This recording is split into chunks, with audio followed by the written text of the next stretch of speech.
Hello everybody and welcome back to the channel and welcome to Strange Brigade, where today I will be putting a tremendous amount of effort into making a video that nobody will watch. In a poll I did out of curiosity a while back, I found out that out of 202 voters, only 11% have played Strange Brigade, which is roughly 18.3 people, and I find it quite shocking that A, only 11% of all people on the internet have played Strange Brigade, and B, that a third of a person managed to play it.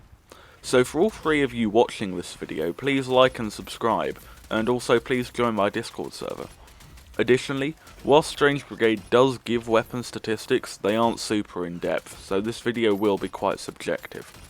So, without further ado, let's get into this.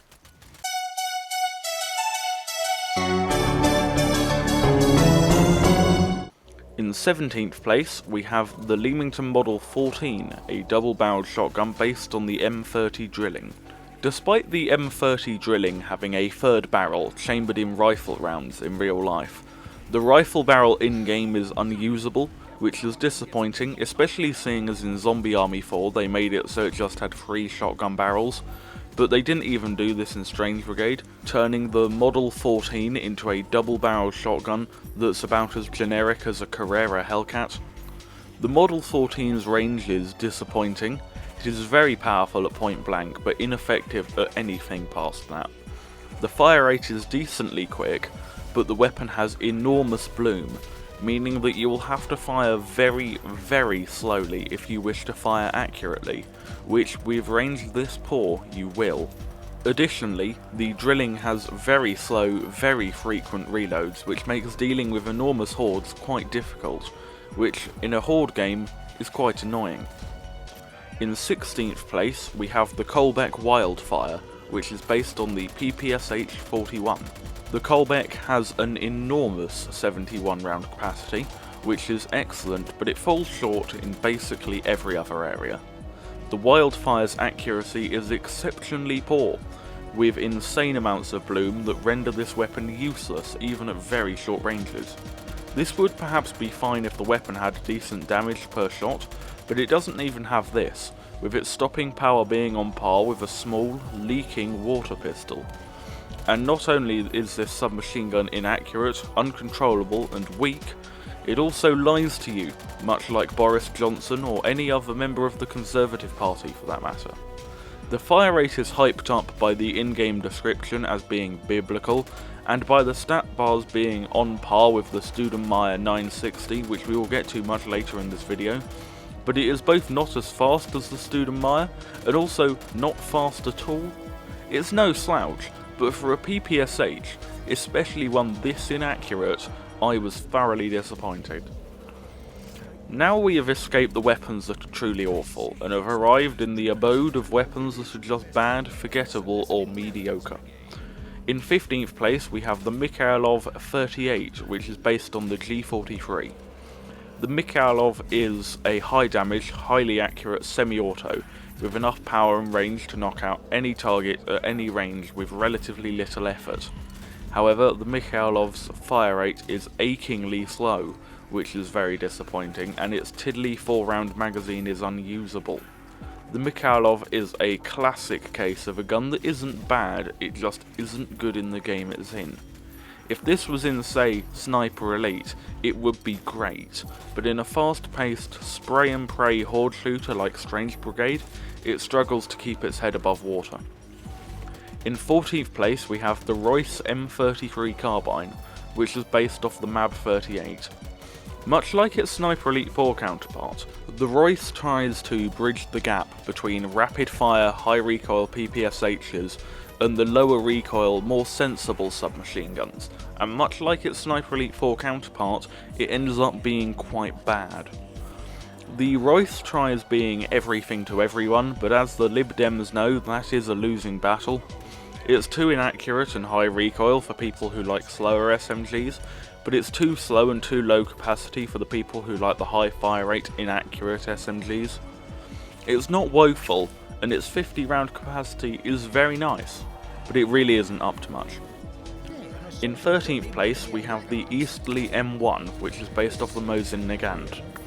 When I first picked up the gun, I had lofty expectations, as the Mosin was an excellent rifle in Sniper Elite V2, Sniper Elite 3, Sniper Elite 4, Zombie Army Trilogy and Zombie Army 4, and no doubt it will be excellent when it is inevitably added to Sniper Elite 5.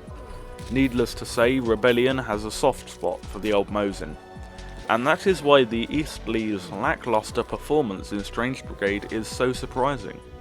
The Eastleigh is a semi-automatic precision rifle with a 10-round capacity, effectively bridging the gap between the proper, bolt-action marksman's rifles of the game and the spamtastic Audley burst rifle.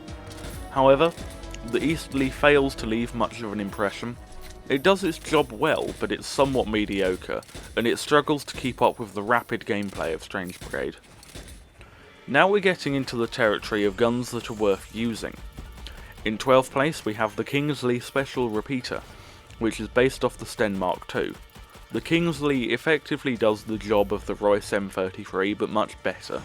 It has a decent fire rate and acceptable damage whilst maintaining accuracy that keeps it usable at short range even when fired fully auto, which is something the Royce can't manage. The recoil is quite strong, but it's just about manageable. Sadly, the Kingsley has quite a small magazine at only 28 rounds, which prevents it from shining in its intended role. Had it been given the 35 round magazine capacity from the Chamberlain automatic, or the 32 round magazine of the real life Sten, this gun would have been much better, and don't get me wrong, it's still a usable gun, but the capacity really lets it down. Something a bit rum and unnatural going on here. What kind of ancient awfulness have our heroes uncovered?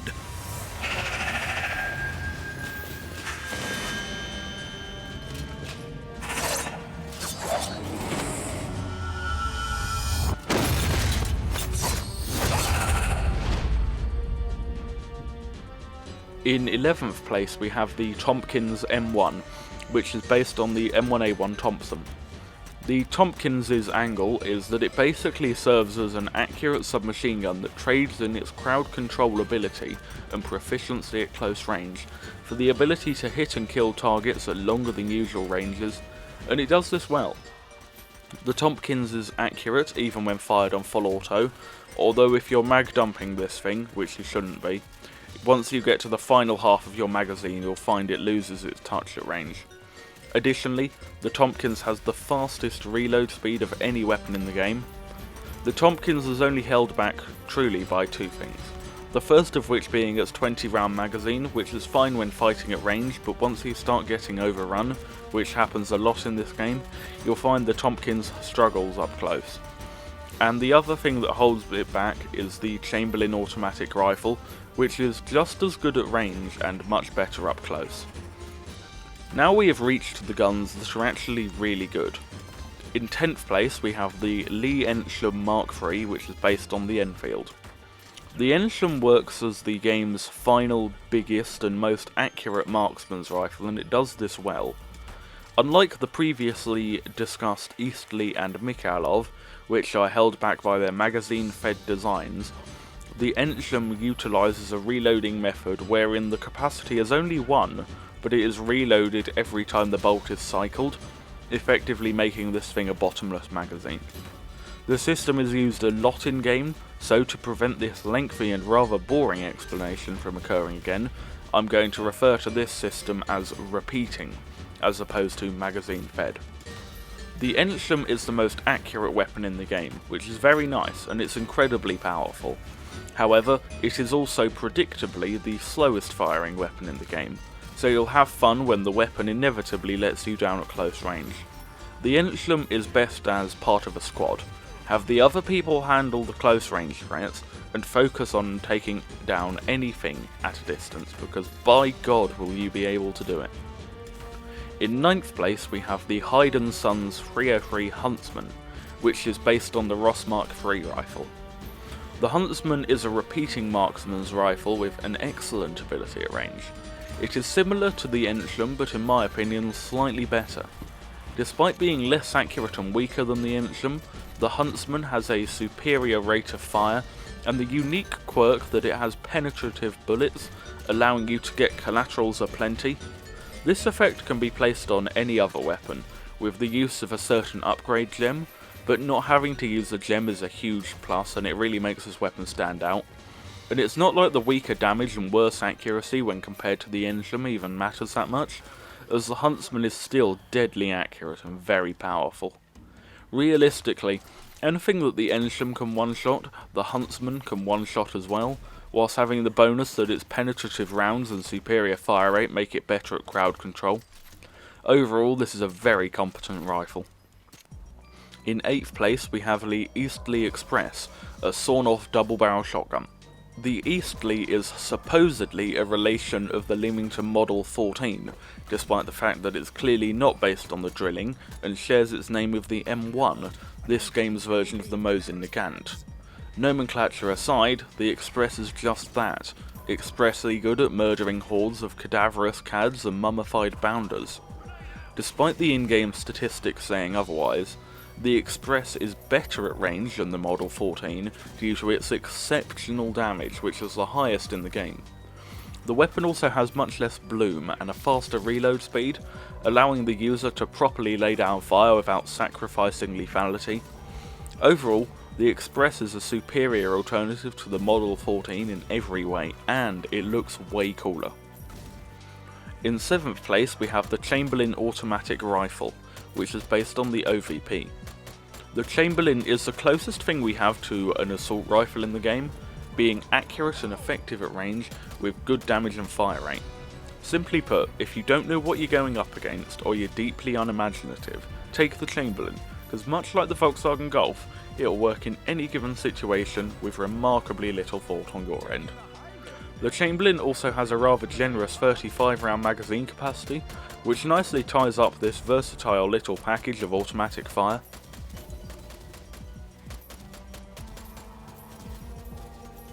In 6th place we have the Westminster 1895, which is based on the Winchester Model 1895. The Westminster is a repeating gun, with a quick cyclic rate and good damage and accuracy. The gun is rather dishonest, as it tries to con you into thinking that it's a marksman's rifle on par with the Huntsman and the Ensham, but it really isn't, because it's a starting weapon and that would be way overpowered if that was the case. However, the Westminster doesn't need to be a marksman's rifle. It is an accurate, useful and versatile weapon, and one that treats you well. It one-shots the small, insignificant enemies with excellent consistency, and serves well as a rifle that works well at dealing with hordes, and is the only starting weapon that can really work at extreme range. Think of it as an Ensham for dummies, and you'll come to like it.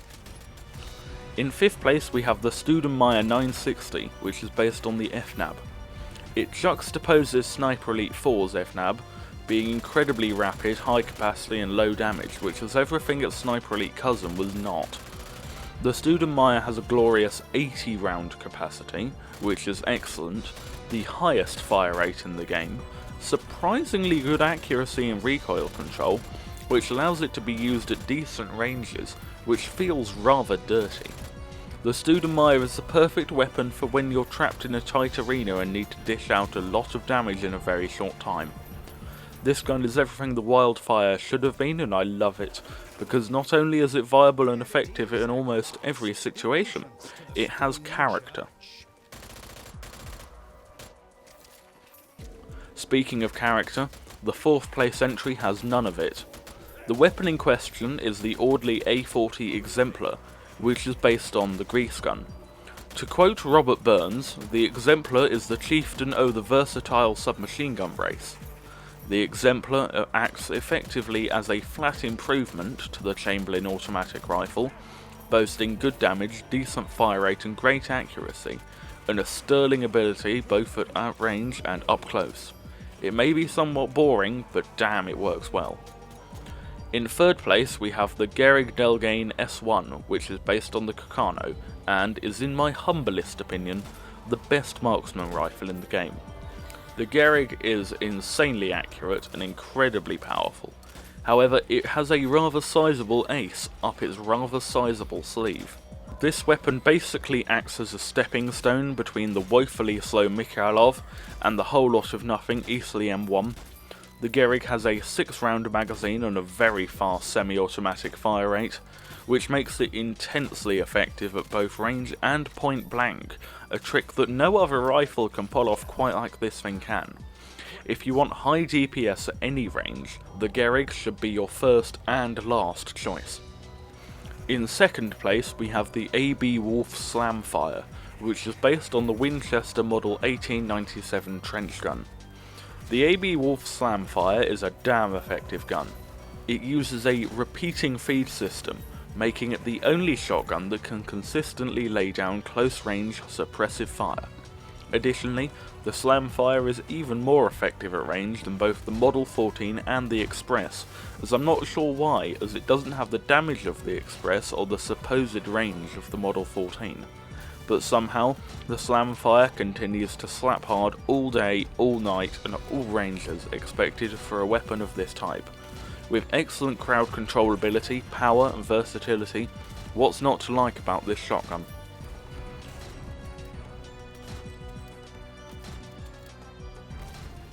And in first place, as the best gun in the game, we have the Audley Burst Rifle, which is based on the ZH-29 because, like the Mosin, Rebellion really likes the ZH-29. The Audley combines the range and the power of your regular marksman's rifle, and then attaches 3-round burst fire.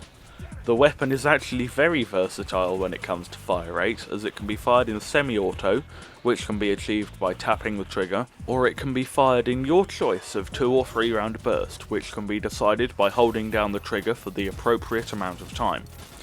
The Audley is very accurate even when you spam it, and has exceptionally high damage. The rate of fire of the burst itself is rather low, but you really won't mind with damage and accuracy like this. The Audley has 15 round magazines, which are entirely usable, although an improved capacity would have been nice. The weapon's one real downside is that it chews through ammo, but ammo is usually fairly abundant, so that's no issue. Overall, the Audley Burst Rifle is the champion of everything a weapon should be. Fast, versatile, high damage, low recoil, accurate, and it has a drop-dead sexy reload animation. Thank you everyone for watching the video. Remember to like, subscribe and comment. It costs you nothing and it's a great way to help out the channel. Stay safe and goodbye.